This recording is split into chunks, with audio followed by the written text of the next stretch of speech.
خود عرب کی حالت۔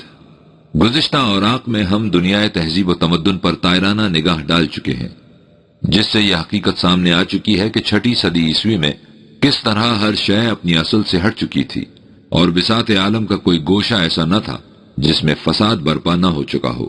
لیکن اس تنقید و تبصرے میں خود عرب کی سرزمین ابھی تک ہمارے سامنے نہیں آئی، جسے اس کے بعد شرف انسانیت کی نشو و ارتقاء کا گہوارہ اور نوع انسانی کی فلاح و اصلاح کا مرکز قرار پانا تھا۔ قرآن کریم ہمیں بتاتا ہے کہ معمار حرم حضرت ابراہیم علیہ السلام نے کس طرح اپنی عزیز ترین متاع یعنی حضرت اسماعیل کو فاران کی بے برگ و گیا وادی میں دنیا میں خدا کے گھر کی تولیت کے لیے وقف کر دیا تھا۔ جب حضرت اسماعیل علیہ السلام یہاں آ کر بسے ہیں تو یہ قطع ارض قریب ویرانہ تھا، لیکن آپ کی حسن نیت اور آپ کی پیش کردہ تعلیم کی جاذبیت سے یہی ویرانہ دنیا بھر کی شادابیوں اور آبادیوں کا مرکز بن گیا۔ حضرت اسماعیل کے 12 بیٹے تھے، جو تورات کے الفاظ میں 12 قبیلوں کے سردار تھے۔ اس زمانے میں تجارت کے قافلے یمن سے چلتے اور مکہ کی راہ شام اور مصر تک جاتے۔ بنو اسماعیل نے بھی تجارتی کاروبار شروع کیا اور تھوڑے سے عرصے میں نمایاں کامیابی حاصل کر لی۔ حضرت موسیٰ علیہ السلام کے عہد میں بنو اسماعیل حجاز سے شام تک پھیل چکے تھے اور ان کا شمار دنیا کی دولت مند قوموں میں ہوتا تھا۔ ان کے مختلف قبائل بالخصوص بنو قیدار جو قریش کے مورث اعلیٰ تھے کی عظمت و ثروت اور شان و شکوہ کی داستانیں عہد عتیق کی کتب مقدسہ اور تاریخ و سیر کے صفحات پر نمایاں طور پر پھیلی ہوئی نظر آتی ہیں۔ یہ تو تھی ان کی قوت و ثروت کی کیفیت، لیکن جہاں تک آسمانی ہدایت کا تعلق ہے، معلوم ہوتا ہے کہ حضرت اسماعیل علیہ السلام کے بعد ان کی طرف کوئی اور رسول مبعوث نہیں ہوا۔ اب اندازہ لگائیے ایک ایسے ملک کا جس میں مختلف اقوام و ملل کی آمد و رفت کا سلسلہ جاری ہو اور اس کی اپنی مرکزی تعلیم موجود نہ ہو۔ ظاہر ہے کہ ایسا ملک رفتہ رفتہ مختلف مذہبی تصورات کی آماجگاہ بن کر رہ جائے گا۔ چنانچہ 6 صدی عیسوی میں یہی کیفیت اس خطہ ارض کی ہو چکی تھی۔ حضرت اسماعیل کے بعد ان کی اولاد کچھ عرصے تک ملت ابراہیمی یعنی اسلام پر قائم رہی۔ اس کے بعد جیسا کہ ہر مقام پر ہوتا رہا ہے، ہدایت آسمانی کے بے درد و صاف آبگینے میں ذہن انسانی کی آمیزش شروع ہوئی، اور کچھ عرصے بعد وہ اس قدر مقدر ہو گیا کہ اس کی اصلیت کا نشان تک بھی باقی نہ رہا۔ خانہ کعبہ جسے خدائے واحد کی عبودیت کا مرکز قرار دیا گیا تھا، ان کے نزدیک مقدس تھا۔ جب انسان کی نگاہوں سے حقیقت اوجھل ہو جائے تو مجاز اصل مقصود بن جاتا ہے۔ خانہ کعبہ کا حقیقی مفہوم مستور ہوا تو اس کی 4 دیواری کی پوجا شروع ہو گئی۔ جب وہ مکے میں ہوتے تو ان دیواروں کی پرستش کرتے، اور جب وہاں سے کسی اور طرف جانا ہوتا تو اس کا ایک پتھر ساتھ رکھ لیتے۔ رفتہ رفتہ کعبے کا امتیاز بھی اٹھ گیا، اور جو اچھا سا پتھر سامنے آیا اسی کو معبود بنا لیا۔ اس طرح اصنام شکن حضرت ابراہیم علیہ السلام کی اولاد اور امت نے پھر سے شیوہ آزری اختیار کر لیا۔ بت پرستی۔ اہل بابل اور قوم سبا میں اجرام سماوی کی پرستش ہوتی تھی۔ ان کے میل جول سے ان میں بھی ستارہ پرستی آ گئی۔ یہودیت بہت پرانا مذہب تھا، اس کے اثرات لازمی تھے۔ عیسائیت آخری مذہب تھا، اس نے بھی اس سرزمین کو متاثر کیا۔ ان کے علاوہ ایسے لوگ بھی موجود تھے جو یکسر دہریے اور ملحد تھے۔ غرض یہ کہ خطہ ارض مذہب اور لا مذہبیت کے متنوع تخیلات کی آماجگاہ بن چکا تھا۔ خاص خانہ کعبہ میں عدنانی قبیلے کا سب سے بڑا بت حبل نصب تھا۔ طائف میں لات کا ہیکل تھا۔ دوسری طرف مکہ سے تھوڑی دور عزہ دیوی کا معبد تھا۔ یہ تو بڑے بڑے بت تھے، چھوٹے چھوٹے بت ہر قبیلے کے الگ الگ موجود تھے۔ صائبیت کے اثر سے قبیلہ قیس ستارہ شورا کا پرستار تھا۔ قبیلہ کنانا چاند کی پرستش کرتا تھا۔ اسد کا قبیلہ عطارد کو پوجتا تھا۔ ان کے علاوہ ارواح خبیثہ اور بھوت پریت پر بھی ان کا اعتقاد تھا، جنہیں یہ خدا کا مقرب سمجھ کر پوجتے تھے۔ جنوں اور فرشتوں کی بھی پرستش ہوتی تھی۔ ایران کی مجوسیت کا اثر گو زیادہ گہرا نہیں تھا، لیکن بائی ہمہ اس کی جھلک بھی کہیں کہیں آئزم پرستی اور سنویت کے رنگ میں نظر آتی تھی۔ اس اجمالی کیفیت سے آپ کے سامنے یہ حقیقت آ گئی ہوگی کہ 6 صدی عیسوی میں خود اہل عرب میں مذہب کی کیا حالت تھی۔ مشرکین، یہود، نصارہ، مجوس اور صائبین کے علاوہ اس زمانے کے عربوں میں ایک اور مسلک بھی تاریخ کے طالب علم کے سامنے آتا ہے جسے حنیفیت کہا جاتا ہے۔ اہل عرب کے نزدیک حنیف حضرت ابراہیم علیہ السلام کا لقب تھا، لیکن دین حنیفی میں سے ان کے پاس سوائے ختنہ اور حج کی رسوم کے کچھ باقی نہ تھا۔ چنانچہ اصطلاحی طور پر اسے حنیف کہتے تھے جو مختون ہو اور اس نے حج بھی کیا ہو، لیکن جن حنفا کا ذکر ہمارے پیش نظر ہے ان میں ان اصطلاحی علامات کے علاوہ کچھ مانوی خصوصیات بھی تھیں۔ یہ وہ لوگ تھے جو طبعاً ان غلط عقائد اور باطل مسالک سے متنفر تھے جو ان کے گرد و پیش پھیلے ہوئے تھے، لیکن انہیں معلوم نہیں تھا کہ صحیح عقائد کیا ہیں اور مسلک حق کہاں سے ملے گا۔ یوں سمجھیے کہ یہ وہ لوگ تھے جو اپنے ماحول سے غیر مطمئن تھے، لیکن یہ نہیں جانتے تھے کہ اطمینان بخش ماحول کیسے پیدا ہو سکے گا۔ انہیں حق کی تلاش تھی لیکن حق کا سراغ نہیں پاتے تھے۔ وہ اپنی تشنگی کے سیرابی کے لیے دشت و صحرا میں مارے مارے پھرتے، لیکن انہیں زندگی کے چشمہ شیریں کا کوئی نشان نہ ملتا۔ ان کے پاس جو کچھ تھا سلبی تھا، ایجابی کچھ بھی نہ تھا۔ وہ لا الہ کی وادیوں میں سرگرداں پھر رہے تھے، لیکن الا اللہ کی مثبت دنیا انہیں کہیں نہیں ملتی تھی۔ ہیٹی کے الفاظ میں عرب جاہلیت کا مذہب و مسلک اس نقطے پر پہنچ چکا تھا جہاں وہ لوگوں کے روحانی تقاضوں کی تسکین نہیں کر سکتا تھا۔ اس کی وجہ سے وہاں ایسے لوگ پیدا ہو گئے جو اس مسلک سے غیر مطمئن تھے۔ انہوں نے مسلک توحید کے دھندلکے سے تصور پیدا کر لیے۔ ان کا نام حنیف تھا۔ بک ہسٹری آف عربز، پیج 108۔ ان میں کچھ ایسے بھی تھے جو حق کی تلاش میں مضطرب و بیتاب اس دنیا سے چل بسے، مثلا زید بن عمر بن نفیل یا امیہ بن سلط، یا عیسائی ہو گئے، مثلا قیس بن ساعدہ اور ورقہ بن نوفل، اس لیے کہ تیرا پتہ نہ پائیں تو ناچار کیا کریں۔ اور کچھ ایسے خوشبخت اور تالمند بھی تھے جن کی زندگی میں آفتاب رسالت صلی اللہ علیہ وسلم طلوع ہوا، اور ان کی متجسس اور حیران نگاہوں نے اس حقیقت منتظر کو بے نقاب دیکھ لیا جس کی تلاش میں انہوں نے اپنی عمر صحرا نوردیوں اور دشت پیمائیوں میں گزار دی تھی، مثلا عثمان بن حویرس اور قیس بن نشید۔ ذلك فضل اللہ یؤتیہ من یشاء۔ لیکن تلاش حقیقت کی یہ تڑپ محض انفرادی تھی، کسی اجتماعی شکل میں نہیں تھی، اس لیے اس کا شمار اس وقت کے مروجہ مذاہب میں نہیں کیا جا سکتا۔ مذہبی حیثیت سے سب سے زیادہ وسعت شرک ہی کو حاصل تھی، یا اس سے نیچے اتر کر یہودیت، عیسائیت اور مجوسیت کی مسخ شدہ صورتوں کو، یا بابل کی صائبیت کو جو ستارہ پرستی کی شکل میں دنیا کے سامنے تھی۔ جب مذہب کی یہ کیفیت تھی تو ظاہر ہے کہ حیات اخروی کا بھی ان کے ہاں کوئی متعین تصور نہ تھا، حتیٰ کہ ایسے لوگ بھی موجود تھے جو سرے سے اس کے قائل ہی نہ تھے۔ وقالوا ان هي الا حياتنا الدنيا وما نحن بمبعوثين۔ اور یہ کہتے ہیں کہ زندگی بس اسی دنیا کی زندگی ہے اور ہم مرنے کے بعد اٹھائے نہیں جائیں گے۔ ہیٹی اپنی تاریخ میں لکھتا ہے، حیات اخروی کے متعلق عربوں کے قدیم مستند لٹریچر میں کسی جگہ بھی کوئی چیز بصراحت نہیں ملتی۔ دنیا اخلاقیات، یہ تھی ان کی مذہبی حالت۔ اب ان کی اخلاقی دنیا کی طرف آئیے۔ جس قوم میں خدا اور آخرت کے متعلق صحیح تصور موجود نہ ہو، ان کی اخلاقی حالت کے متعلق کچھ زیادہ کہنے کی ضرورت ہی نہیں ہو سکتی۔ یہی تو وہ بنیادیں ہیں جن پر صحیح اخلاقیات کی عمارت استوار ہوتی ہے۔ حتیٰ کہ اگر کوئی قوم تمدنی زندگی کے تقاضوں سے حسن معاملہ اور خوش آئند اخلاق پر زور بھی دیتی ہے، تو یہ چیز محض مصلحت کوشی اور حکمت عملی کی حیثیت اختیار کر سکتی ہے، جس کا دائرہ ظاہری حدود و قیود تک ہوتا ہے۔ قلب انسانی جو تمام اعمال و کردار حیات کا سرچشمہ ہے، اس سے متاثر نہیں ہوتا۔ اس لیے اس قسم کے نظام اخلاقیات کی عمارت ریت کی بنیادوں پر قائم ہوتی ہے۔ پھر جس قوم میں جہالت بھی موجود ہو، ان کے ضمائر میں اخلاق کی کیفیت اور نوعیت کا اندازہ کچھ مشکل نہیں۔ ان کی جہالت تمدن و تہذیب کی بلند سطح تو ایک طرف، روزمرہ کے ہوائج زندگی میں بھی چلتی پھرتی نظر آتی تھی۔ مثلا کھانے پینے میں حلال و حرام تو ایک طرف، لطیف و خبیث کی بھی تمیز نہ تھی۔ حشرات الارض ان کی عام غذا تھی، چھپکلیوں تک کو کھا جاتے تھے، خون کو جما لیتے اور مزہ لے لے کر کھاتے، مردہ جانوروں حتیٰ کہ چمڑے تک کو بھون کر کھا جاتے۔ درندگی کا یہ عالم کہ زندہ اونٹ کا کوہان اور دمبے کے دم کی چکی کاٹ کر کھا جاتے۔ آئلی زندگی میں عجیب عجیب قسم کی رسومات قبیح ان کے ہاں رائج تھیں۔ باپ کے مرنے کے بعد اس کی تمام بیویاں بجز حقیقی ماں بیٹے کی وراثت میں آ جاتی اور اس کی جائز بیویاں سمجھی جاتی۔ بیویوں کی تعداد پر کوئی حد نہیں لگائی گئی تھی۔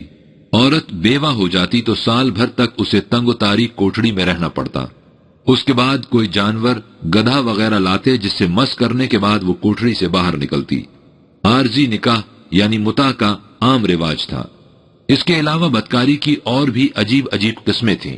مثلا شجاعت اور بہادری میں کسی کی شہرت سنتے تو اپنی بیوی اس کے پاس بھیج دیتے تاکہ اس سے شجاع اور بہادر بچہ پیدا ہو۔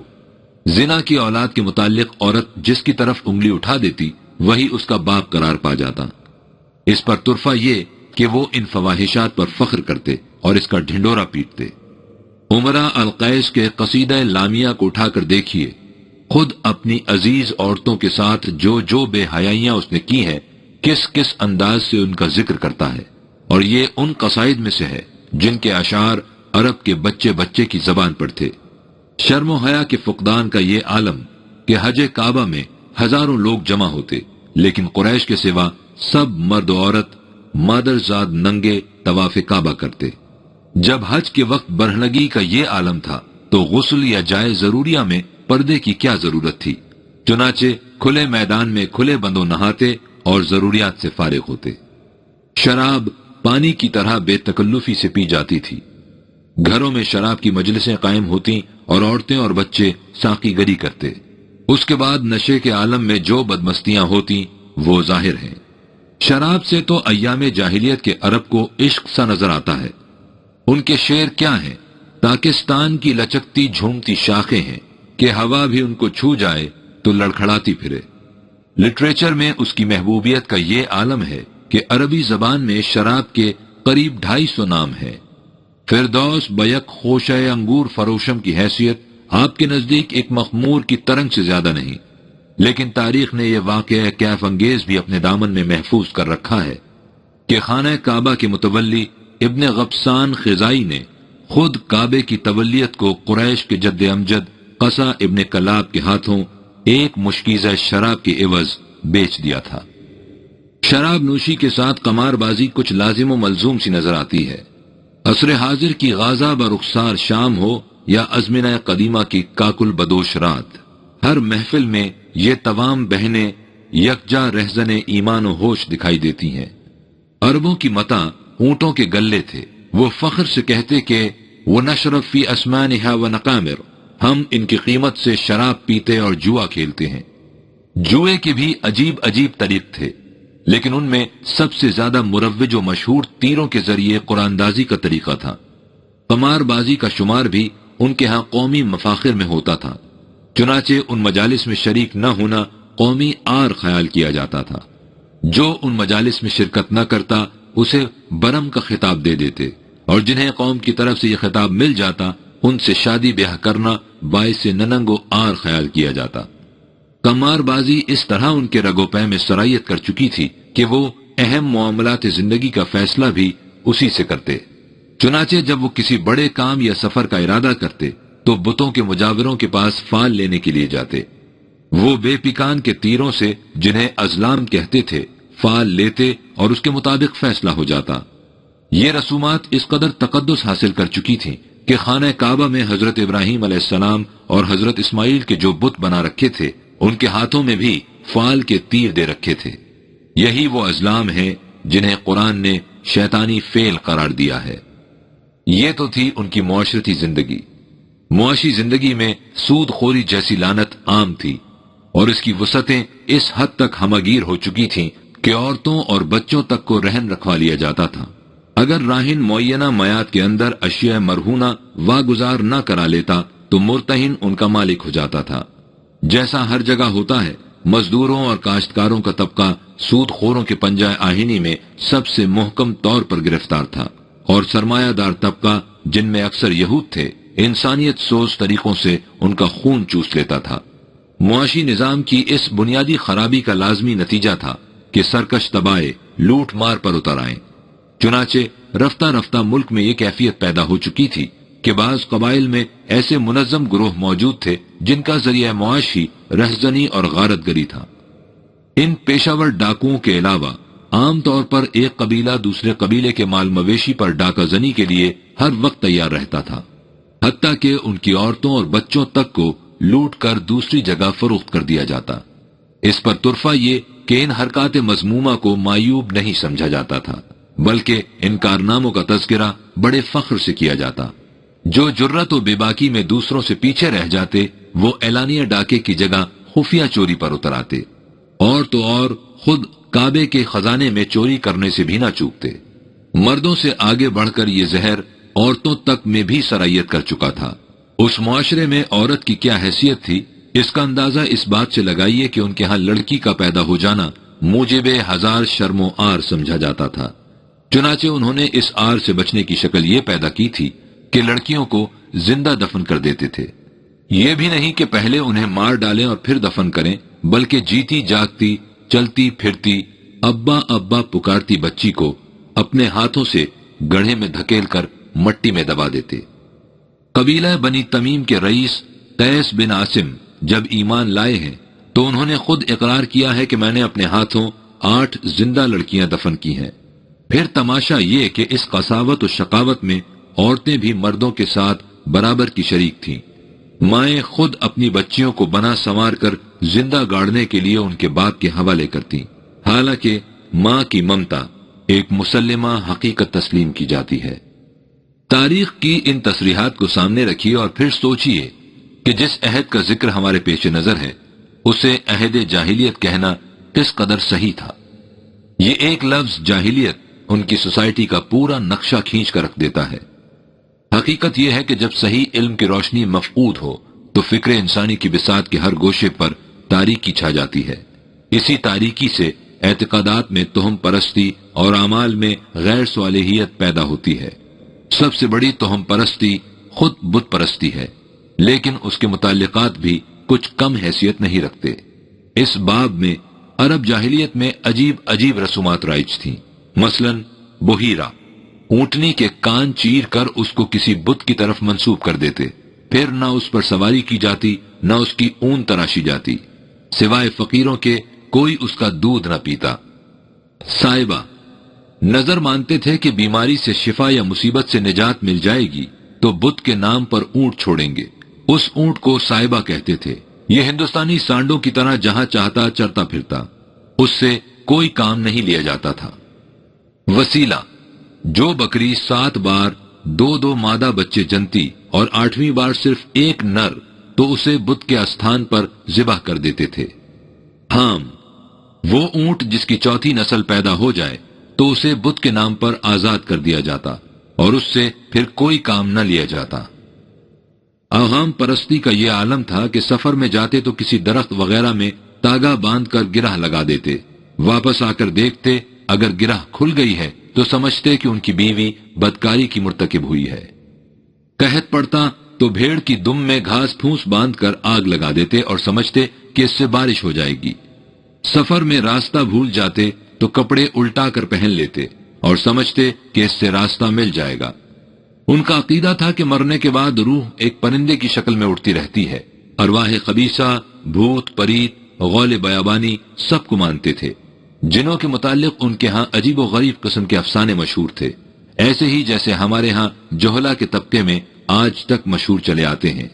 آدمیوں کے ساتھ مل جل کر رہنے والے جنات جنہیں عامر کہتے تھے، بچوں کو اٹھا کر لے جانے والے جنات جنہیں روح کہا جاتا تھا، بڑے بڑے سرکش جنات جو عفریت کہلاتے تھے، صحراؤں اور جنگلوں میں گانے بجانے والے جنات، بدوؤں کے ساتھ راتوں کو آگ تاپنے والے جنات، بڑے بڑے جنات کے ساتھ نبرد آزمائیوں کے قصے اور اسی قسم کے دیگر خرافات دلچسپ قصوں کی شکل میں ان کے ہاں باعث گرمی محفل بنتے تھے۔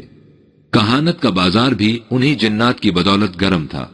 عرب میں ہر مقام پر کاہن موجود تھے جو غیب کی باتیں بتایا کرتے تھے۔ ان کے متعلق عقیدہ یہ تھا کہ ان کے ساتھ ایک جن رہتا ہے جو ان پر امور غیبی کا القاء کرتا ہے۔ انہی جنات کو شیاطین بھی کہا جاتا تھا۔ یہ کاہن بتکدوں کے پجاری ہوتے تھے، اس لیے کہانت کو مذہبی تقدس بھی حاصل تھا، اور جیسا کہ اس قسم کے معاملات میں ہوتا ہے ان لوگوں کو اپنی مکاریوں کی کامیابی کے لیے عجیب عجیب قسم کے فریب کارانہ جال بچھانے پڑتے۔ کاہنوں کی طرح شاعروں کے متعلق بھی ان کا عقیدہ تھا کہ یہی جنات یا شیاطین ان پر شاعرانہ خیالات کا القاء کرتے ہیں۔ شعراء خود اس کا اعتراف کرتے اور اپنے شیاطین جنات کا تذکرہ بڑے فخر سے کرتے۔ یہ تھی ان کی ذہنی حالت۔ خانہ جنگی۔ لیکن ان تمام خرابیوں سے بڑھ کر ان کے ہاں خانہ جنگی کی خرابی تھی۔ ان میں کوئی اجتماعی نظام نہ تھا، نہ کوئی مرکزیت، بس قبائلی زندگی تھی جس میں ایک قبیلہ دوسرے قبیلے اور ایک خاندان دوسرے خاندان کے خون کا پیاسا ہوتا تھا۔ ان میں انتقام کا جذبہ نسلاً بعد نسلن وراثتاً منتقل ہوتا چلا جاتا، اس لیے ان لڑائیوں کا سلسلہ بھی سال ہر سال تک متواتر قائم رہتا۔ گھوڑ دوڑ میں ایک فریق نے کسی قاعدے کی خلاف ورزی کی تو فریقین کی تلواریں نیام سے باہر آ گئیں اور یہ سلسلہ پیکار 40 سال تک قائم رہا۔ ایک اونٹنی کا تھن دوسرے قبیلے والوں کے تیر سے زخمی ہو گیا اور برسوں تک جنگ کا سلسلہ قائم ہو گیا۔ عکاز کے میلے میں کہیں باہمی مناقشہ ہوا اور خون کی ندیاں بہہ گئیں۔ جنگ ویسے ہی جنگ ہوتی ہے، لیکن جب وہ ایسے فریقین میں برپا ہو جن کی وحشت اور جہالت، سبویت اور بربریت کا وہ عالم ہو جسے ہم گزشتہ صفحات میں دیکھ چکے ہیں، تو ان لڑائیوں میں جس قسم کی سفاکی اور بے رحمی سے کام لیا جاتا ہوگا، ان کے تصور سے روح کانپ اٹھتی ہے۔ عربوں میں حضریت یعنی شہری زندگی اور بدویت یعنی صحرا نشینوں کی زندگی دو الگ الگ مستقل حیثیت رکھتی تھیں۔ ان دونوں کی معاشرت اور معیشت کے طریق جدا گانا تھے۔ خانہ بدوش بادہ نشین قبائل شہر والوں کی نگاہوں سے دور صحراؤں اور بیابانوں میں رہتے تھے، کبھی اس نخلستان کے قریب، کبھی اس وادی سے پار، کبھی یہاں کبھی وہاں۔ اپنی ان ضروریات کے لیے جو صحرا میں میسر نہ آتی وہ شہر والوں کے دست نگر ہوتے، اور شہر والے ان کی مصنوعات اور صحرائی پیداوار کی اشیاء کے ضرورت مند ہوتے۔ اس طرح ان لوگوں کا کبھی کبھی قریوں اور بستیوں کی طرف آنا ہوتا۔ یہ تو باہمی تمتع اور امن پسندانہ روش تھی، لیکن جب ان کی ضرورت سخت اور اشیاء مبادلہ کی قلت ہوتی تو وہ لوٹ کھسوٹ سے بھی باز نہ رہتے۔ ظاہر ہے کہ یہ لوگ شہریوں سے زیادہ تندخو اور درست مزاج ہوتے۔ یہی وہ اعراب ہیں جنہیں قرآن کریم نے کفر و نفاق میں سخت اور حدود اللہ سے یکسر ناآشنا کہا ہے۔ عرب میں شہر تو چند ایک تھے، آبادی کا زیادہ حصہ انہی شعلہ مزاج، درست خو، تند و تیز، تہذیب و تمدن کی حدود سے ناآشنا، آئین و دساتیر کی قیود سے ناواقف، جاہل اور وحشی قبائل پر مشتمل تھا۔ اب ذرا تصور میں لائیے ایک ایسے ملک کو جس میں کسی منظم حکومت کا نام تک نہ ہو اور آبادی کا بیشتر حصہ اس قسم کے بادہ نشین قبائل پر مشتمل ہو۔ اس ملک میں امن و عافیت کی جو کیفیت ہوگی اسے بیان کرنے کی ضرورت نہیں۔ شہریوں کا ذریعہ معاش زیادہ تر تجارت تھا، لیکن جب ملک اس قسم کی سرزمین بے آئین ہو تو تجارت کے قافلوں کی حفاظت و صیانت کی ضمانت کیا ہو سکتی ہے؟ عام لوگوں کے قافلے تو ایک طرف، ارباب قوت و سطوت تک کا سامان تجارت بھی ان کی غارت گری سے محفوظ نہیں رہتا تھا۔ ہیرا کے بادشاہ شمالی عربستان میں کافی اقتدار کے مالک سمجھے جاتے تھے۔ بائیں ہمہ ان کے کاروان تجارت بھی عکاز کے بازاروں میں امن و سلامتی سے نہیں پہنچ سکتے تھے۔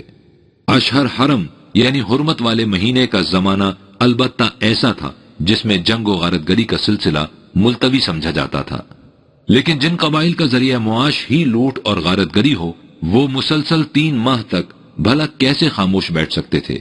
اس لیے وہ کبھی ان مہینوں میں رد و بدل کر دیتے اور کبھی ان کی حرمت کو بالائے طاق رکھ کر عین موسم حج میں لوٹ کھسوٹ شروع کر دیتے، حتیٰ کہ نواح کعبہ تک کو بھی اپنی شورشوں کی جولانگاہ کی حد سے باہر نہ سمجھتے۔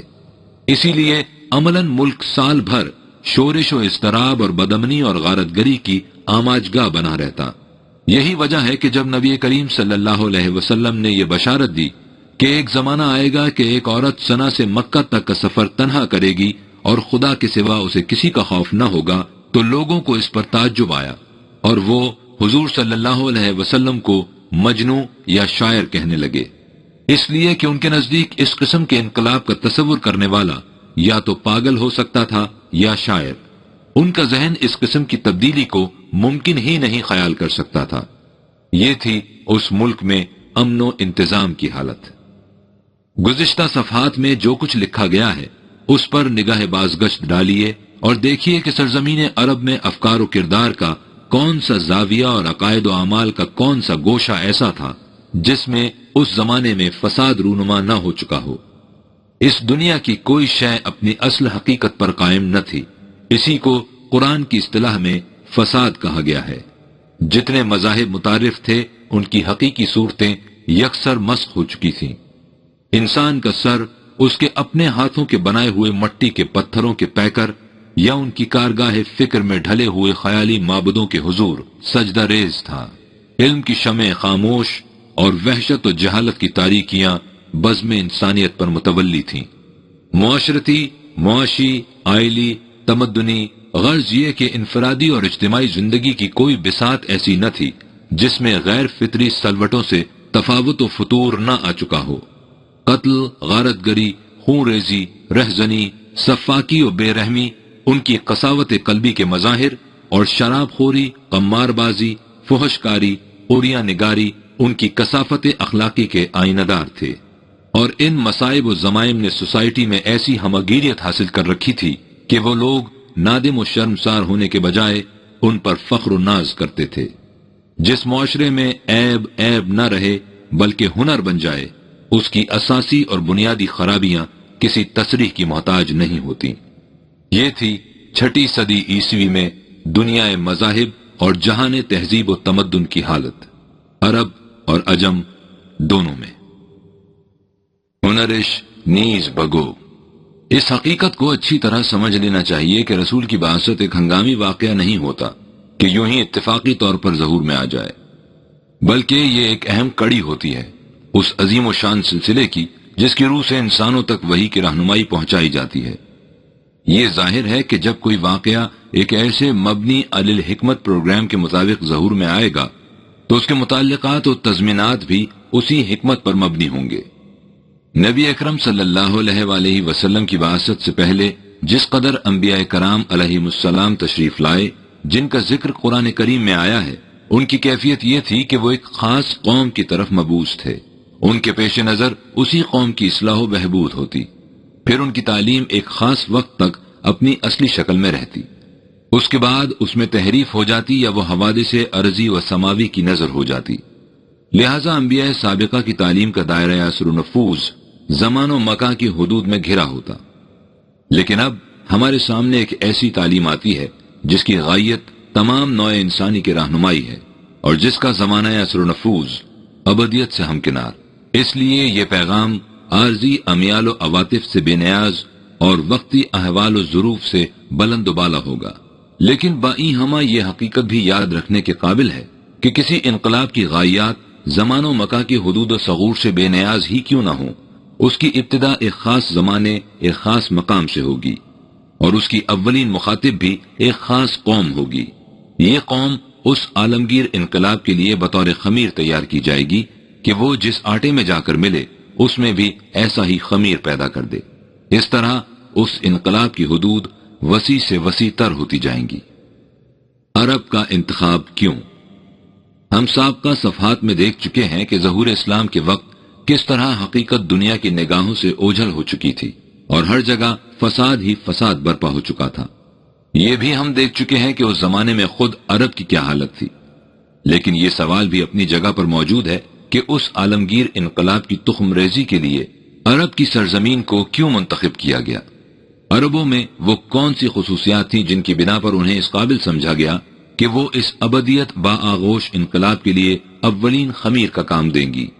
ظاہر ہے یہ آنے والا انقلاب کوئی معمولی انقلاب نہ تھا، بلکہ یہ ساری دنیا کی طاغوتی قوتوں کے خلاف اعلان جنگ تھا۔ خواہ وہ مذہب کے نقاب میں قلوب و اذہان کو اپنی عقیدت مندیوں کے اغلال و سلاسل میں جکڑے ہوئے تھیں، یا جہاداری و جہاں بانی کے پردے میں اپنے جذبہ حکومت کی تسکین کا سامان فراہم کرنے کے لیے اجسام و ابدان کو استبداد کے پنجہ آہنی میں دبوچے ہوئے۔ سوال یہ ہے کہ اس اہم مقصد کے لیے نگاہ انتخاب اسی سرزمین پر کیوں پڑی؟ عربوں کی جہالت و وحشت اور سبویت و بربریت کی تفاصیل ہمارے سامنے آ چکی ہیں، ان کے عیوب و نقائص ہم دیکھ چکے ہیں۔ اجتماعی عیوب و نقائص کو اصولی طور پر 2 شقوں میں تقسیم کیا جا سکتا ہے۔ ایک وہ جو غلامی اور محکومی سے پیدا ہوتے ہیں، اور دوسرے وہ جو نشہ قوت کی بدمستی اور جذبہ تفوق کی بدلگامی کی تخلیق ہوتے ہیں۔ پہلی شق میں دنائیت، کمینگی، بے حمیتی، بے غیرتی، دو ہمتی، پست فطرتی، تنگ نظری، بد عہدی، غداری، دروغ بانی، بہانہ سازی، فریب دہی، مکاری، عیاری، منافقت، تلون مزاجی، بددیانتی، عدم اعتمادی، سہل نگاری، تن آسانی، غرض یہ کہ ذوف خودی اور عدم یقین کے انسانیت کش جراثیم ان کے رگو پے میں سرایت کر جاتے ہیں۔ نہ ان کی بات کا اعتبار، نہ وعدے کا یقین، نہ ان کے کفر میں پختگی، نہ ایمان میں استقلال، ادنا سے لالچ پر بڑی سے بڑی متاع انسانیت کو بیچ ڈالنے پر آمادہ، اور ذرا سا خوف زندگی کے ہر گوشے پر موت طاری کر دینے کے لیے کافی۔ يحسبون كل صيحة عليهم، کہیں کسی پتے کی کھڑکھڑاہٹ ہوئی اور وہ لگے کانپنے کہ موت آئی۔ نہ ان کی اطاعت میں کیفیت جانثاری، نہ ان کی سرکشی میں رنگ خود اعتمادی، نہ ان کے قیام میں شکوہ خسروی، نہ ان کے رکوع میں فطرت روح الامینی۔ کھڑے ہیں تو کٹ پتلیوں کی طرح کسی دوسرے کی تار کے سہارے، اور جھکے ہیں تو جذبہ تشکر و احسان مندی سے نہیں، بلکہ اس لیے کہ کھڑے ہونے کی ہمت نہیں۔ نہ اس میں صداقت، نہ اس میں خلوص، یہ بھی خود فریبی، وہ بھی خود فریبی، اس لیے کہ دین و دانش را غلام ارزا دہد، تا بدن را زندہ دارد جاں دہد۔ دوسری طرف افراد میں جائیے تو نشہ قوت و حکمت سے استعلاء و تغلب اور استبداد و تمرد کی شعلہ بدہاں بدمستیاں پیدا ہو جاتی ہیں، جس سے انسان ان الموجود لا غیری کے ابلیسانہ تصور میں اپنے سوا کسی اور کو جینے کا حق دینے کے لیے تیار نہیں ہوتا۔ غریبوں اور کمزوروں کو زندہ رہنے دیا جاتا ہے تو اس لیے کہ ان کا خون اس کی اتش حکمرانی اور جول عرضی کی تسکین کا سامان فراہم کرے، اور اگر اس جذبہ حکومت و استعماریت کے ساتھ دور حاضرہ کی مغربی سیاست کا بھی امتزاج ہو جائے تو اس کا نتیجہ وہ جہنم ہوتا ہے جس میں انسانیت کا ہر شرف جل کر خاکستر ہو جاتا ہے۔ اس سیل سبک سیر و زمیں گیر کے آگے عقل و نظر و علم و ہنر ہیں خس و خاشاک۔ خصوصیت کبریٰ، خطہ حجاز کا عرب نہ کسی کا محکوم تھا اور نہ ہی اس میں ہوے سے ملک گیری پیدا ہوئی تھی۔ اس سرزمین کو یہ خصوصیت حاصل تھی کہ اس پر جب سے زندگی کی نمود ہوئی کسی غیر نے ان پر حکومت نہیں کی۔ غیر تو ایک طرف خود اپنے ہاں بھی کوئی خاص منظم حکومت قائم نہیں ہوئی۔ یمن کی حمیری اور حبشی حکومت، ایران کی سلطنت اور رومت الکبریٰ کی قوتیں اس ملک پر مختلف اوقات میں حملہ آور ہوئیں لیکن ہمیشہ ناکام لوٹیں۔ جب اسکندریہ میں یونانیوں کی حکومت تھی تو انہوں نے چاہا کہ عرب کو اپنی سلطنت کا مرکزی مقام قرار دیں، لیکن اس کا سلطنت یونان کا مرکزی مقام بننا تو ایک طرف، مشہور جغرافیہ نویس سٹریبو المتوفی 24 عیسوی کے بیان کے مطابق عربوں نے اپنا سفیر تک ان کے ہاں نہیں بھیجا۔ 80 پیج 46۔ گبن اس سلسلے میں لکھتا ہے، عربوں کی آزادی یونان اور روم کی نفیس لیکن مصنوعی جمہوریتوں سے بالکل مختلف چیز تھی۔ اس آزادی میں ہر فرد اپنی قوم کے ملکی اور سیاسی حقوق میں برابر کا حصے دار تھا۔ ان کے ہاں قوم اس لیے آزاد تھی کہ فرزندان قوم کسی آقا کے سامنے ذلت آمیز اطاعت برداشت نہیں کر سکتے تھے۔ ان کے سینے حوصلے، استقامت اور متانت کے جوہروں سے لبریز تھے۔ Book decline and fall, volume 6، page 267۔ یہ تو تھی دنیا سیاست میں ان کی آزادی کی حالت۔ مذہب کی دنیا میں بھی وہ اس سے کم آزاد نہ تھے، یعنی وہاں کسی خاص مذہب کا کوئی اثر ہی نہ تھا۔ یہود و نصارہ کے کچھ قبائل ضرور موجود تھے لیکن وہ ان سے الگ تھلگ رہتے۔ یہ کسی منظم مذہب کے پیرو نہ تھے۔ اپنے ذوق بندگی کی تسکین کے لیے انہوں نے کچھ معبود وضع کر رکھے تھے، جس طرح جی میں آتا ان کی پرستش کر چھوڑتے تھے، لیکن اس پرستش میں بھی وہ اپنے معبودوں کے محکوم نہیں تھے۔ انہوں نے انہیں اپنی مقصد براری کا ذریعہ قرار دے رکھا تھا۔ جب تک وہ ان کی مرضی کے مطابق چلتا رہا، معبود رہا۔ جب اس کے خلاف گیا، اٹھا کر دے مارا۔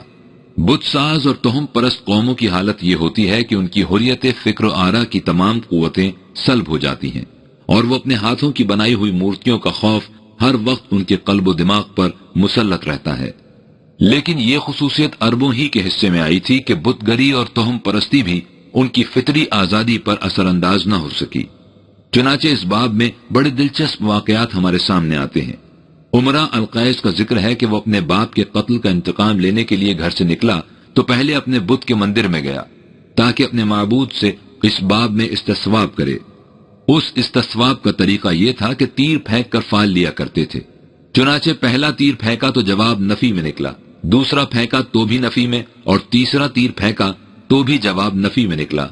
اس نے ترکش اٹھا کر بت کے منہ پر مارا اور کہا کہ ملعون، تیرا باپ قتل کر دیا جاتا تو میں دیکھتا تو کس طرح کہتا کہ انتقام نہیں لینا چاہیے۔ کتاب الاغانی صفحہ 70 جلد 8۔ غور فرمائیے، کیا بندگی میں اس قسم کی آزادی کی مثال آپ کو کہیں اور بھی ملتی ہے؟ پھر چونکہ وہ لوگ تعلیم سے بے بہرہ تھے، اس لیے ان کا ذہن خارجی اثرات سے غیر متاثر تھا۔ نہ ہند و یونان کے فلسفے نے ان کے دماغ کو خیالی گتھیوں کے سلجھانے میں الجھایا تھا، نہ ایرانی بزم آرائیوں نے انہیں نکات آفرینی اور موشگافیوں کے فریب میں پھنسایا تھا۔ وہ سیدھے سادے عملی انسان تھے، ان کی زندگی تکلفات سے بے نیاز اور تصنعات سے بری تھی۔ راتوں کو سفر کرتے تو ستاروں کی مشعلوں سے نشان راہ متعین کر لیتے جو انہیں کبھی دھوکہ نہ دیتے کہ فطرت کے قائم کردہ نشانات کبھی کسی کو دھوکہ نہیں دیا کرتے۔ سارے ملک میں گنتی کی چند بستیاں تھیں، باقی تمام لوگ صحراؤں میں زندگی بسر کرتے تھے، جہاں میری اور تیری کے امتیازات ہی جو ان کی نگاہوں کو باہمی خیانتوں اور دلوں کی بددیانتیوں پر آمادہ کرتے۔ جہاں کوئی صاف اور شیریں چشمہ اور کھجوروں کا جھنڈ دکھائی دیا، وہی کچھ دنوں کے لیے ان کا نشے من بن گیا۔ جب اٹھ گئے تو کسی ٹوٹی ہوئی تناب اور بجھی ہوئی آگ کے علاوہ کوئی ترکہ پیچھے نہ چھوڑا کہ جس کی کشش آگے جانے سے اناگیر اور پیچھے لوٹنے کے لیے دامن کش ہو۔ فطرت کے اس سیدھے سادے ماحول نے انہیں اپنے رنگ میں رنگ رکھا تھا۔ دامن صحرا پر ان کی نگاہ اٹھتی تو تا بحد نظر کوئی رکاوٹ سامنے نہ نظر آتی۔ اس سے ان کی نگاہوں میں کشاد اور سینے میں فراخی پیدا ہو جاتی۔ مائدہ فطرت سے انہیں جو کچھ ملتا بلا مزد و معاوضہ ملتا، اس لیے اسے کسی اور ضرورت مند کو دے دینے میں اجر اور معاوضے کا سوال ہی ان کے ذہن میں پیدا نہ ہوتا۔ ان حالات کا نتیجہ یہ تھا کہ ان کے سینوں میں صحراؤں کی سی وسعت، ان کی نگاہوں میں چشموں کی سی پاکیزگی اور سیر چشمی، ان کے ارادوں میں رطب و نخیل کی سی بلندی، ان کے عزم میں کوہساروں کی سی پختگی، اور ان کی پیشانیوں میں متبسم ستاروں کی فرخندگی آ چکی تھی۔ اسی لیے ان کی مہمان نوازی دنیا بھر میں بطور ضرب المثل مشہور تھی۔ انتہائی غریب آدمی جس کے پاس اپنے اور اپنے بال بچوں کی کفالت کا ذریعہ ایک ہی اونٹنی ہے، اگر اس کے ہاں کوئی مہمان آ گیا اور پاس کچھ نہیں تو بلا ادنا تامل اس اونٹنی کو ذبح کر کے نہایت خندہ پیشانی سے مہمان کے سامنے حاضر کر دیا، بلا امتیاز اس کے کہ مہمان کون ہے۔ کوئی راہ رو جسے شام اس کے ہاں آ گئی اس کا مہمان تھا۔ ایفائے عہد، ایفائے عہد کا یہ عالم کہ جان پر بن جائے، بیوی بچے قتل ہو جائیں، گھر بار تباہ ہو جائے، دنیا بھر سے لڑائی مول لینی پڑے، ہر چے بعد آباد، کیا مجال کہ جسے ایک مرتبہ عہد دے دیا پھر اس سے پھر جائے۔ کسرا شہنشاہ ایران ہیرا کے حاکم نعمان بن نضر سے کسی بات پر ناراض ہو گیا۔ نعمان قبیلہ بنی شیبان کے رئیس ہانی بن مسعود کے ہاں پہنچا۔ ہانی نے اسے پناہ دی، لیکن اس نے اس خیال سے کہ اس کی پناہ دہی سے ہانی خود مصیبت میں گرفتار ہو جائے گا، اپنا مال اور اولاد ہانی کی حفاظت میں چھوڑا اور خود کسرا کے پاس چلا گیا۔ کسرا نے اسے قید کر لیا اور ہانی کو کہلا بھیجا کہ اس کا مال اور اولاد دربار میں بھیج دے۔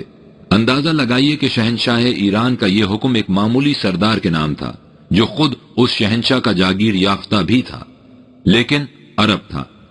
اس لیے یہ کیسے ہو سکتا تھا کہ جسے اپنی حفاظت میں لے لیا ہے اسے دوسرے کے حوالے کر دے؟ صاف جواب دے دیا۔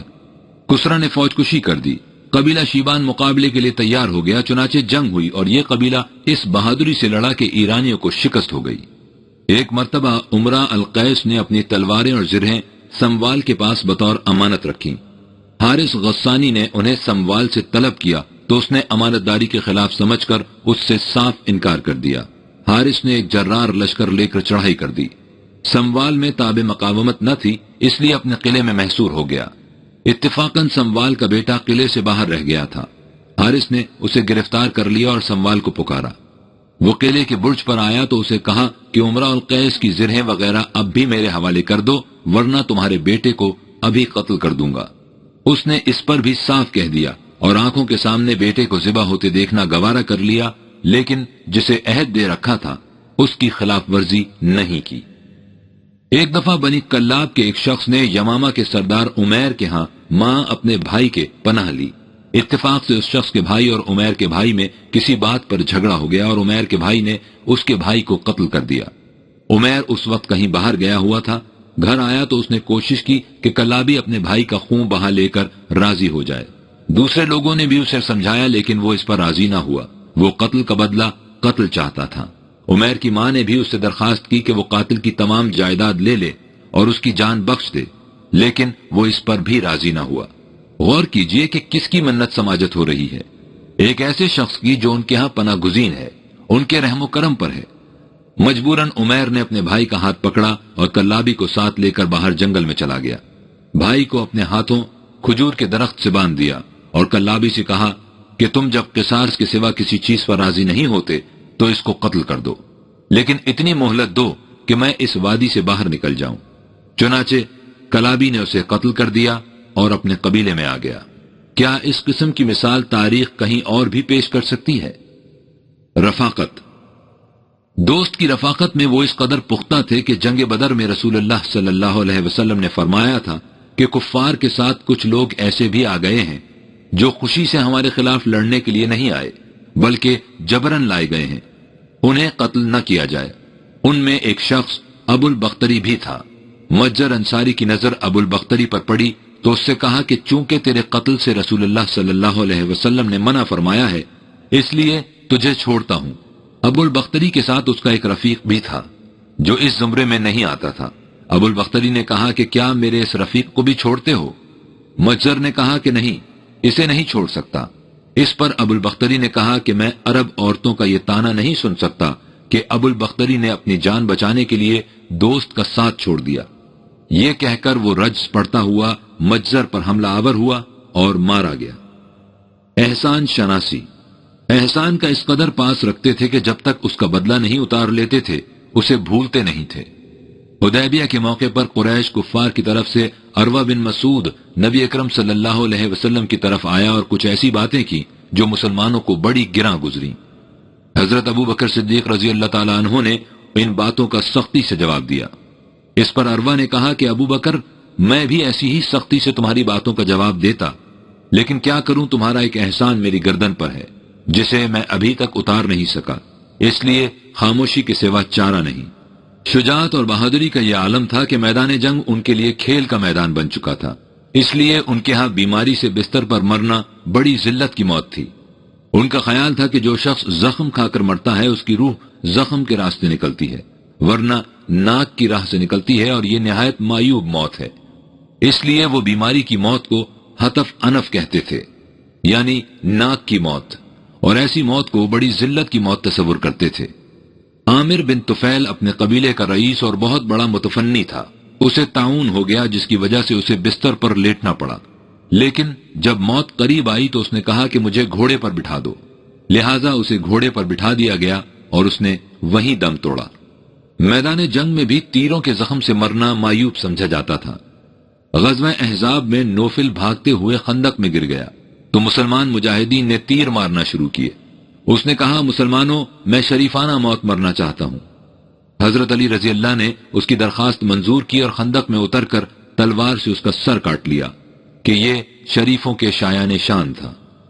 انہی تصورات کا نتیجہ تھا کہ موت ان کے نزدیک کھیل ہو گئی تھی، اس لیے وہ اس بات کو غیرت و حمیت کے خلاف سمجھتے تھے کہ مقتول پر نوحہ کیا جائے۔ نوحے کی اجازت بھی دیتے تو اس وقت جب خون کا انتقام لے لیتے۔ جنگ بدر میں قریش کی شکست کی خبر مکے میں پہنچی تو گھر گھر صف ماتم بچھ گئی، لیکن قریش نے منادی کرا دی کہ کوئی شخص رونے نہ پائے۔ اس لڑائی میں اسود کے 3 لڑکے مارے گئے تھے۔ اس کا دل امڑ آتا تھا لیکن غیرت قومی سے رو نہیں سکتا تھا۔ ایک دن کسی طرف سے رونے کی آواز آئی، سمجھا کہ قریش نے رونے کی اجازت دے دی ہے۔ نوکر سے کہا کہ دیکھنا کون روتا ہے، کیا رونے کی اجازت ہو گئی؟ نوکر نے کہا کہ ایک عورت کا اونٹ گم ہو گیا ہے، اس کے لیے رو رہی ہے، رونے کی اجازت نہیں مل گئی۔ اس پر وہ کلیجہ محسوس کر رہ گیا اور کہا، واسفہ، ایک عورت کو اونٹ کے غم میں رونے کی تو اجازت ہے، لیکن ایک باپ کو 3 بیٹوں کے غم میں رونے کی اجازت نہیں۔ احساس برتری۔ لیکن ان تمام چیزوں سے بڑھ کر ایک اور جذبہ تھا جو عربوں کی تمام زندگی پر پوری طرح چھایا ہوا تھا، اور وہ جذبہ تھا احساس برتری کا۔ کوئی گوارا نہیں کرتا تھا کہ کوئی دوسرا اس کی ہمسری کا دعویٰ کرے۔ ایک فرد کو دوسرے فرد سے آگے نکلنے کی خواہش ہمیشہ بےتاب رکھتی تھی۔ ایک قبیلے کو دوسرے قبیلے سے منافست کا جذبہ انہیں سب کچھ بھلا دیتا تھا۔ یہی جذبہ تھا جس کی بنا پر نسلی تفاخر، انتہائی شدت اور قبائلی تفوق غلو تک پہنچ چکا تھا۔ من حیث القوم اپنی فصاحت اور طلاقت پر اس قدر ناز تھا کہ وہ ہر غیر عرب کو عجم یعنی گونگا کہتے تھے۔ پھر خود اپنے اندر مختلف قبائل کی یہ حالت تھی کہ اونچے درجے کا قبیلہ نچلے درجے والے سے بات تک کرنا گوارا نہیں کرتا تھا۔ یہ نسلی امتیازات اور نسبی مفاخرات اس قدر محکم گیر اور بنیاد رس ہو چکے تھے کہ دنیا کی کوئی طاقت اس جذبے کو ان کے دل سے نہیں نکال سکتی تھی۔ انہی امتیازات نے ان کی وحدت قومی کے ٹکڑے ٹکڑے کر رکھے تھے اور پوری کی پوری قوم شعوب اور قبائل کے چھوٹے چھوٹے حلقوں میں بڑھ چکی تھی۔ جن قبائل میں کہیں حلف وفاداری قائم ہو گیا ان میں تو خیر، ورنہ قبیلے سے قبیلہ اور گروہ سے گروہ خونخوار بھیڑیوں کی طرح لڑتا رہتا تھا، اور یہ سب کچھ احساس تفوق اور جذبہ برتری کے خیال سے ہوتا تھا۔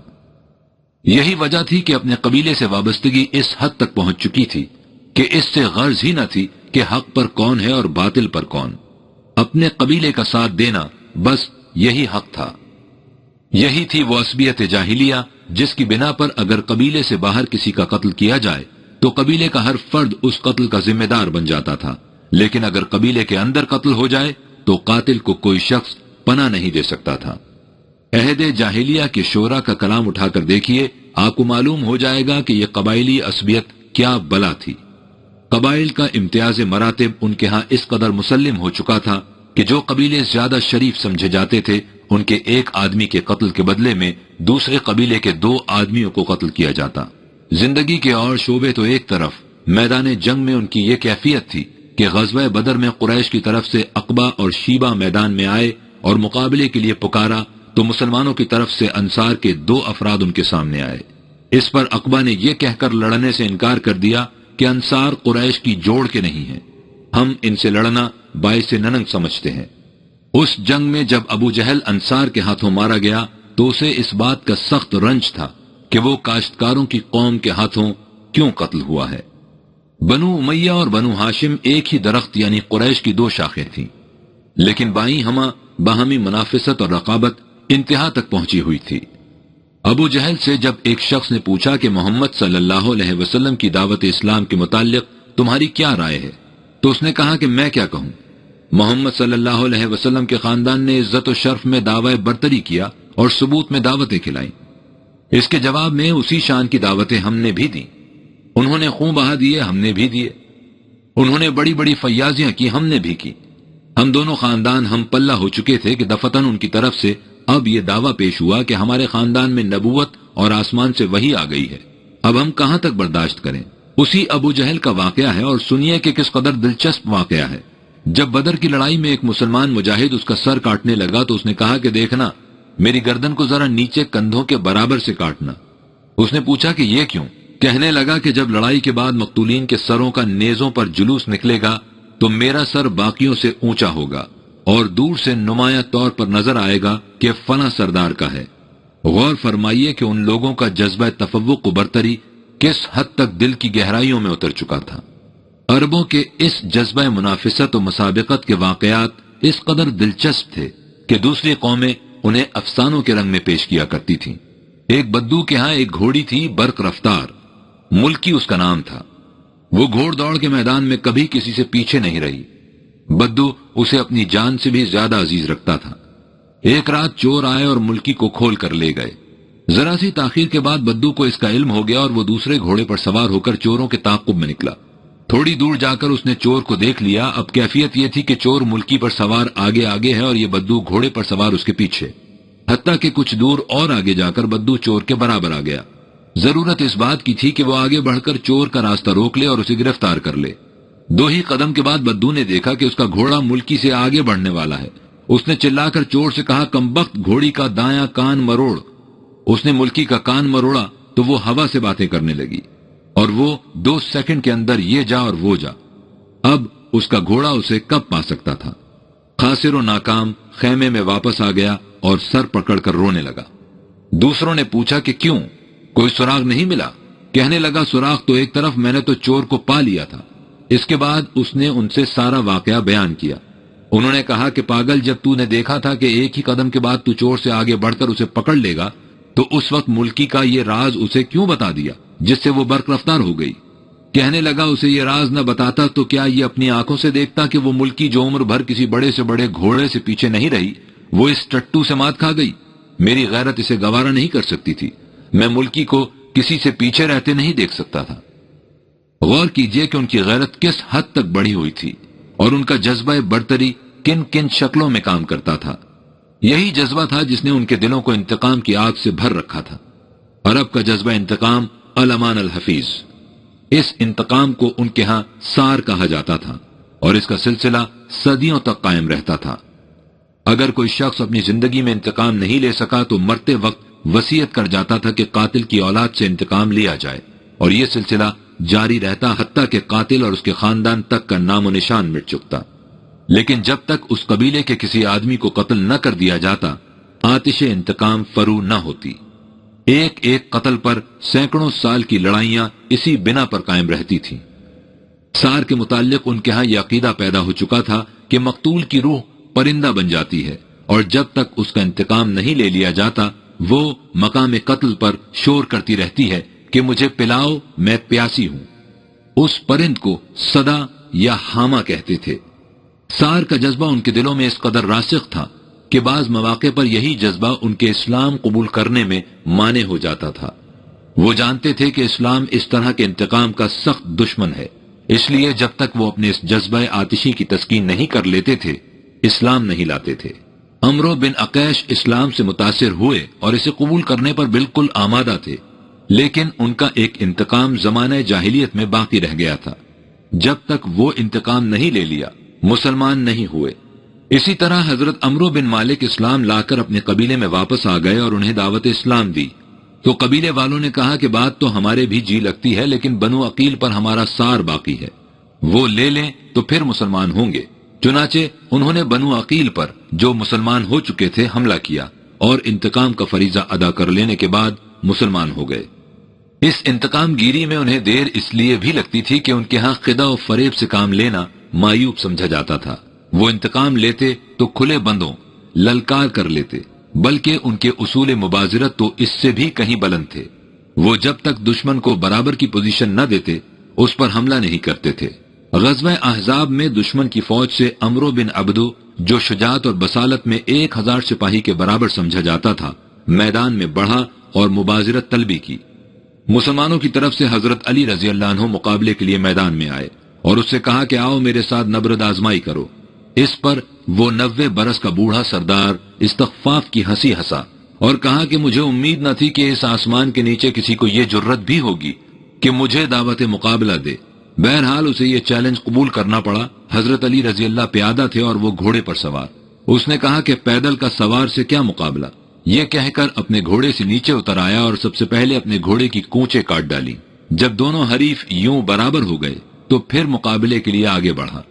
یہ تھے ان کے اصول مبازرت اور یہ تھی ان کی غیرت۔ اختصار کی غرض سے ہم انہی نظائر پر اکتفا کرتے ہیں، ورنہ ان کی غیرت و حمیت، جرت و بصالت، ایفائے عہد اور پختگی پیمان، اور دوسری طرف عصبیت جاہلیہ اور سار و انتقام کی داستانیں بے شمار ہیں۔ کہا جا سکتا ہے کہ جس قوم میں پہلے ہی سے یہ جوہر موجود تھے، انہیں ایسی قوم بنا دینا جس کے سامنے دنیا کی کوئی اور قوم ٹھہر نہ سکے، کون سا مشکل کام تھا۔ یہ اعتراض بڑی سطح بینی پر مبنی ہے، اور یہی وہ سطحیت ہے جس کی بنا پر یورپ کے اکثر مستشرقین نے بھی سخت دھوکہ کھایا ہے۔ وہ جب اسلام کے پیدا کردہ انقلاب پر تبصرہ کرتے ہیں تو نہایت بے تکلفی سے کہہ دیتے ہیں کہ یہ سب عربوں کی جغرافیائی پوزیشن اور ان کی طبعی افتاد کی بنا پر تھا۔ رسول عربی صلی اللہ علیہ وسلم نے فقط اتنا کیا کہ ان کی ان بے پناہ قوتوں کو جو ان کے اندر از خود موجود تھیں، لیکن جو اس سے پہلے خود ان کے اپنے خلاف استعمال ہوتی تھیں، ایک محاذ پر مرکوز کر دیا اور اس محاذ کا رخ اپنوں کی بجائے غیروں کی طرف پھیر دیا۔ بس یہ ہے راز ان کے نزدیک عربوں کے اس انقلاب کا جو اسلام کی روح سے اس کے اندر پیدا ہوا۔ حتیٰ کہ بیکر جیسے مورخ نے تو یہاں تک کہہ دیا کہ ان میں توحید کا تصور بھی صحرا کی یکسانیت نے پیدا کر دیا تھا۔ گویا عربوں نے ظہور اسلام کے وقت سے صحرا میں رہنا شروع کیا تھا، اس سے پہلے روم و یونان کے شہروں میں رہا کرتے تھے، یا العجب۔ لیکن جن کی نگاہیں سطح سے نیچے اتر کر حقائق پر پہنچتی ہیں، وہ جانتے ہیں کہ وہ انقلاب کیا تھا جو عربوں میں پیدا ہوا تھا، اور اس قوم میں اس قسم کی انقلاب آفرینی کس قدر مشکل تھی۔ عربوں کا انقلاب اتنا ہی نہیں تھا کہ انہوں نے اپنی منتشر قوتوں کو مجتمع کر کے ایران اور روم کی سلطنتوں کو فتح کر لیا، اتنا کچھ تو شاید کوئی چنگیز خان بھی کر دیتا۔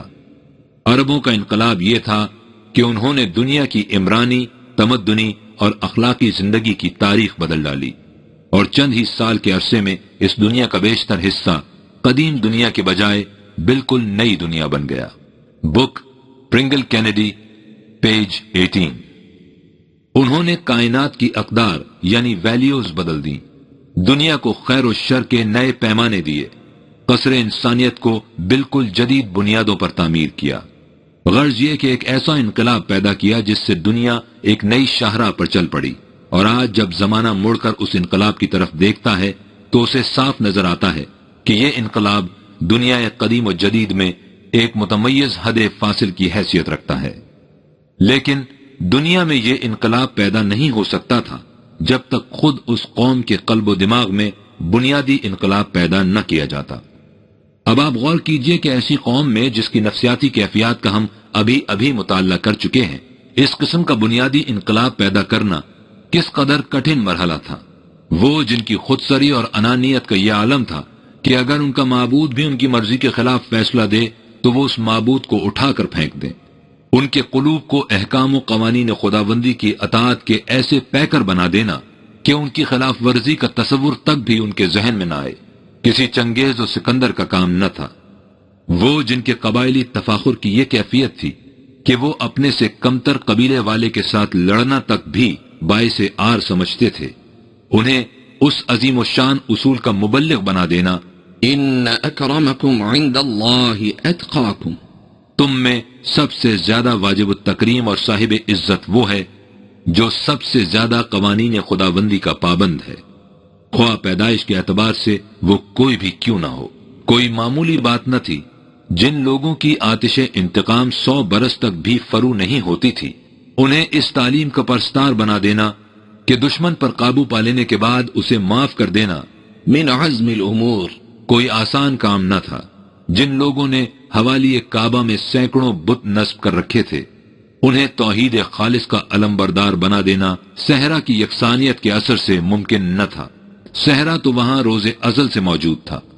جو لوگ اپنی بیٹیوں کو زندہ دفن کر دیتے تھے، ان میں ایسا ذہنی انقلاب پیدا کر دینا کہ وہ مساف زندگی میں عورت اور مرد میں کوئی فرق نہ سمجھیں، کسی دستکار کشا ہی کا کام ہو سکتا تھا۔ اور پھر یہ سب نئے اصول اس قوم کے افراد سے منوانا جن کی کیفیت یہ تھی کہ سب کچھ جاننے بوجھنے کے بعد بھی وہ محض قومی غیرت کی بنا پر اسلاف کی روش سے ہٹنے پر آمادہ نہیں ہوتے تھے۔ خود نبی اکرم صلی اللہ علیہ وسلم کے چچا ابو طالب، جو آپ کو اپنے جان و دل سے زیادہ عزیز رکھتے تھے، ان کی یہ حالت تھی کہ حضور صلی اللہ علیہ وسلم جب بھی دعوت توحید دیتے تو وہ کہہ دیتے کہ کیا کروں، بزرگوں کے مذہب کو کیسے چھوڑ دوں۔ حتیٰ کہ جب آپ صلی اللہ علیہ وسلم نے چچا کی زندگی کے آخری ایام میں بھی دعوت توحید پیش کی تو معلوم ہے کہ چچا کی طرف سے اس کا کیا جواب ملا۔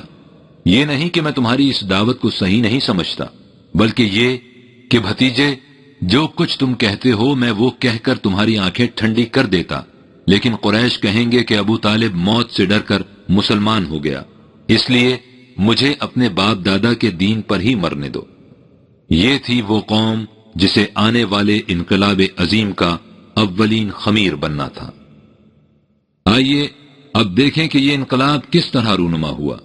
پہلے یہ ریت کے ذرے کس طرح بجلیوں کے شرارے بنے، اور اس کے بعد انہوں نے کس طرح باطل کے ہر پردے کو جلا کر حقیقتوں کو بے نقاب کر دیا، اور یہ کس کی تعلیم و تربیت کے تصدق ہوا۔ ماحصل گزشتہ اوراق میں دنیا تہذیب و تمدن کی جو حالت ہماری نگاہوں سے گزر چکی ہے، اس کا نقشہ دور حاضر کے ایک ممتاز مورخ تہذیب نے ان الفاظ میں کھینچا ہے۔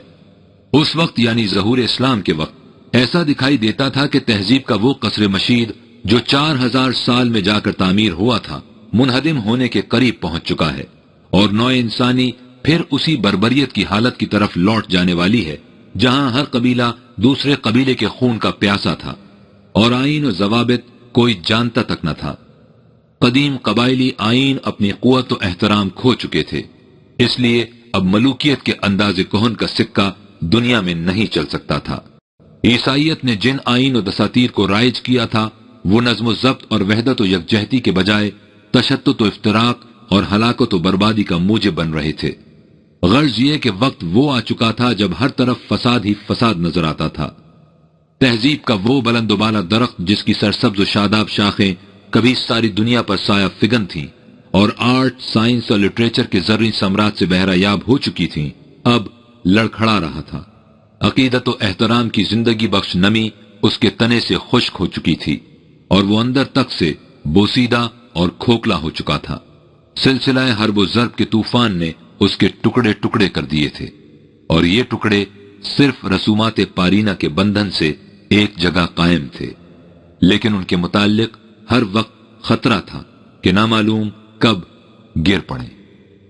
فضائے عالم کی بھیانک تاریکیوں کو آپ دیکھ چکے، اب تابانی سحر کا درخشندہ منظر دیکھیے۔ سحر قریب ہے، اللہ کا نام لے ساقی۔